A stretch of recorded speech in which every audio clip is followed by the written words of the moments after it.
2026 T20 world cup కోసం BCCI selection committee భారత జట్టును ప్రకటించింది. రీసెంట్ పర్ఫార్మెన్స్, ఫెయిల్యూర్స్ ఆధారంగా తుది 15 మంది భారత క్రికెట్ బృందాన్ని సెలక్షన్ కమిటీ నేడు అనౌన్స్ చేసింది. అదరగొట్టే కారం రంగు రుచి ఆచి కారం పొడి.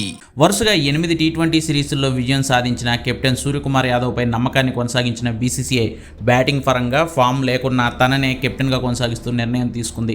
ఇక వైస్ కెప్టెన్ విషయంలో షాకింగ్ డెసిషన్ వచ్చింది. ఫామ్లో లేని కారణంగా prince Shubman Gill world cup జట్టులో చోటు కోల్పోయాడు. అతని స్థానంలో ఆల్రౌండర్ అక్షర్ పటేల్కి వైస్ కెప్టెన్సీ ఇచ్చారు.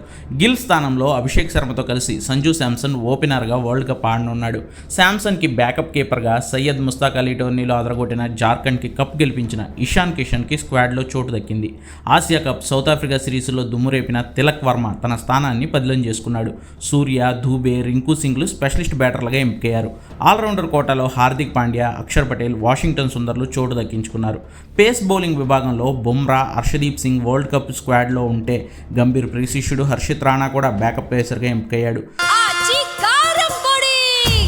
అదరగొట్టే కారం రంగు రుచి ఆచి కారం పొడి. స్పిన్ బాధ్యతలను కుల్దీప్ యాదవ్, వరుణ్ చక్రవర్తి పంచుకోనున్నారు. మొత్తంగా 15 మంది సభ్యులున్న ఈ జట్టే టీ20 వరల్డ్ కప్తో పాటు రాబోయే న్యూజిలాండ్ టీ20 సిరీస్ కూడా ఆడనుంది.